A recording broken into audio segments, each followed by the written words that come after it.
जाता है। आज भी जब लोगों के घर में बेटी का जन्म होता है तब उनके घर के सारे सदस्यों में मायूसी छा जाती है। इसका कारण मनुष्यों की अज्ञानता है जो लड़की को बोझ समझते हैं, लेकिन आपको यह जानकर हैरानी होगी कि लड़की का जन्म हर किसी के घर में नहीं होता। लड़की का जन्म उसी के घर होता है जो भाग्यशाली होते हैं और अपने पूर्व जन्मों में बहुत सारे पुण्य का काम किए होते हैं। आज के इस वीडियो में हम जानेंगे कि भगवान किसके घर में लड़की का जन्म देने के लिए चुनाव करते हैं और वह कौन से पुण्य कर्म है जिसके कारण व्यक्ति बेटी का माँ बाप बनता है। हमारे इतिहास में वर्णित ऐसी कई बात बताएंगे जिससे साबित हो जाएगा कि बेटी का जन्म बोझ नहीं सौभाग्य होता है। तो आप हमारे इस वीडियो में अंत तक जरूर बने रहिए। नमस्कार दोस्तों, स्वागत है आपका हमारे चैनल श्री डिवाइन पर।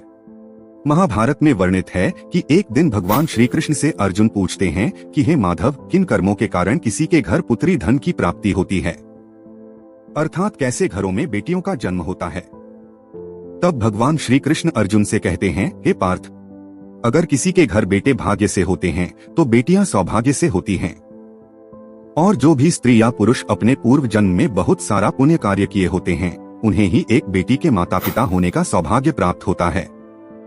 इतना ही नहीं, बेटियों के जन्म के लिए उन्हीं घरों को चुना जाता है जो बेटियों का भार सहन कर सके, क्योंकि तीनों लोकों में स्त्री अर्थात बेटियां ही ऐसी होती है जिसका भार हर कोई सहन नहीं कर सकता। वो बेटियां ही होती है जो घर वालों और अपनों की खुशी के लिए अपना हर एक चीज न्यौछावर कर देती हैं। अर्जुन, लेकिन जिस दिन इस सृष्टि में बेटियों का जन्म लेना रुक जाएगा उस दिन सृष्टि भी ठहर जाएगी और इस सृष्टि का अंत हो जाएगा। मित्रों, भगवान श्री कृष्ण के इन बातों पर गौर किया जाए तो उनका कहा बिल्कुल सही है, क्योंकि अगर इस सृष्टि में बेटियां नहीं होगी तो किसी का भी वंश आगे नहीं बढ़ सकता। आपने भी कई लोगों को कहते हुए जरूर सुना होगा कि जिस घर में बेटी का जन्म होता है वो घर स्वर्ग के समान होता है, क्योंकि बेटा तो केवल एक कुल को रोशन करता है लेकिन बेटियां दो कुलों को रोशन करती है। माता पिता के घर वह एक बेटी के रूप में अपना उत्तरदायित्व निभाती है तो ससुराल आकर बहू के रूप में अपनी पूरी कर्तव्य का पालन करती है। दोस्तों, आजकल आप सुनते ही होंगे कि बेटियां या फिर बहू परिवार में किसी की मृत्यु हो जाने पर उसका पिंडदान नहीं कर सकती, लेकिन यह बिल्कुल भी सही नहीं है, क्योंकि रामायण में बताया गया है कि प्रभु श्री राम के पिता राजा दशरथ की जब मृत्यु हो गई तो माता सीता अर्थात राजा दशरथ की बहू ने ही उनका पिंडदान किया था, जिससे उन्हें जन्म मरण के इस चक्र से मुक्ति मिल गई थी। इतना ही नहीं, हिंदू धर्म शास्त्रों में बताया गया है कि बेटियां भी अपने पिता के नाम का पिंडदान कर सकती है। वहीं अगर ससुराल पक्ष में कोई पुत्र नहीं है तो इस स्थिति में बहू भी पिंडदान कर सकती है। इसलिए मित्रों, वो लोग बहुत ज्यादा किस्मत वाले माने जाते हैं जिनके घर एक बेटी का जन्म होता है। वही वो प्रबल किस्मत के होते हैं जिनके घर एक से ज्यादा बेटियां जन्म लेती हैं। शायद यही कारण है कि बेटियों को लक्ष्मी का दर्जा दिया गया है। बहुत से लोगों की सोच होती है कि बेटी है तो बिना समय गवाएं और पढ़ाई में पैसे खर्च किए जल्द से जल्द शादी कर दो, लेकिन यह छोटी सी सोच बेटी के भविष्य को बर्बाद कर देती है। जरा सोच कर देखिए, एक बच्चे के मन में कितने सपने होते हैं, उसे कुछ हासिल करना है, उसे कुछ बनना है, लेकिन यह सपने केवल सपने बनकर रह जाते हैं।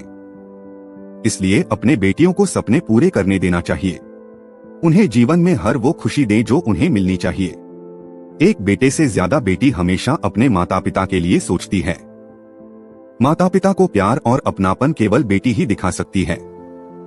बेटी के जन्म को एक जश्न की तरह मनानी चाहिए। माता पिता को बेटी को हमेशा एहसास दिलाना चाहिए कि वह कितनी खास है।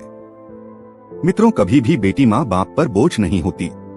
वह सिर्फ अपनी और अपने परिवार की किस्मत बनाने के लिए जन्म लेती है। कई लोग कहते हैं कि हिंदू इतिहास में लड़कियों का महत्व नहीं है। धन की देवी लक्ष्मी हो, दुर्गा हो या घोर रूप में महाकाली, नारी सर्वस्व पूजी गई हैं। दोस्तों, कहते हैं ना कि हमारी लड़कियां लड़कों से कम नहीं, यह बात इतिहास में भी मिलता है। वशिष्ठ जी की पत्नी अरुंधति ने वरुण और इंद्रदेव को ब्रह्म ज्ञान का ज्ञान दिया था। सभी धनुर्धर की भांति द्रौपदी भी शस्त्र विद्या जानती थी। महाभारत में वर्णित है कि द्रौपदी अर्थशास्त्री थी और युधिष्ठिर के राज कार्य में सहयोग करती थी। ये गलतफहमी है कि हिंदू धर्म में लड़कियों की इज्जत नहीं की जाती थी। द्रौपदी के वस्त्र छूने पर पूरे कौरव मिट गए और माता सीता के हरण से सोने की लंका जला दी गई। मित्रों, रामायण में जब भगवान शिव धनुष को तोड़ते हैं तो राजा जनक विवाह के लिए दशरथ जी को बुलावा भेजते हैं। दशरथ जी आकर जनक जी को प्रणाम करते हैं। वैसे तो दूल्हे के पिता को नमस्कार नहीं करना चाहिए। इसलिए जब जनक जी मना करते हैं कि आप दूल्हे वाले हैं, बड़े हैं, तब दशरथ जी कहते हैं कि बड़े तो आप हुए क्योंकि आप दाता हैं और मैं याचक। हाँ दोस्तों, लड़की के पिता को गर्व करना चाहिए कि वह देने वाला है। शास्त्रों में बताया गया है कि मृत्यु के बाद पुत्र पिंडदान करे तभी पिता को मुक्ति मिलती है। परंतु एक लड़की के पिता जब उसे अच्छा वर देखकर ब्याह देते हैं तभी उनकी 21 पीढ़ियों को मुक्ति मिल जाती है। इसलिए हमेशा अपने उस बेटी को प्यार दें जिसने आपके घर में जन्म लेकर आपको पुण्य का भागी बनाया है। मित्रों, एक कथा के अनुसार दो मित्र लंबे समय के बाद एक दूसरे से मिले। एक दोस्त ने दूसरे से उसका हाल पूछा तो जवाब में उसने कहा कि मेरे हाल तो एकदम मस्त है और हो भी क्यों ना, मेरे दो बेटे जो हैं। तभी वह अपने दोस्त से पूछता है कि तेरे घर में कितने बच्चे हैं। दोस्त मुस्कुराते हुए खुशी के साथ बताता है कि मेरे घर में तो दो बेटियां हैं। उसका दोस्त भगवान का शुक्रिया अदा करता हुआ कहता है, मैं धन्य हूं, मेरे घर बेटियां नहीं हैं। यह बातें सुनकर दूसरे दोस्त की आंखों में आंसू आ गए। तभी उसकी बेटी पिता के मित्र से कहती है कि अंकल, भगवान हमेशा भाग्यवान को ही बेटी देते हैं, कभी गरीब को बेटी के रूप में माता लक्ष्मी नहीं देते। मित्रों, भगवान केवल उसी को पुत्री का सुख देते हैं जिसके अंदर पालने की सामर्थ्य होती है, जो गरीब होकर भी अपनी बेटी को पाल सकता है। एक बार स्वामी विवेकानंद वैष्णो देवी की सीढ़ियां चढ़ रहे थे। बगल से एक किसान अपनी बेटी को कंधे में बिठाकर सीढ़ियां चढ़ रहा था। तभी स्वामी विवेकानंद जी ने कहा कि बाबा, आपकी बेटी का बोझ आपको लग रहा होगा, इसको मैं उठा लेता हूं और माता वैष्णो के दरवाजे तक ले चलता हूं। तब किसान ने स्वामी विवेकानंद से कहा कि बेटी कभी भी बाप के कंधे पर बोझ नहीं होती। बेटी अगर बाप के कंधे पर हो तो बाहर के बोझ को हल्का कर देती है। दोस्तों, बेटियां कभी भी धन की भूखी नहीं होती, वह सिर्फ मान और सम्मान की भूखी होती हैं।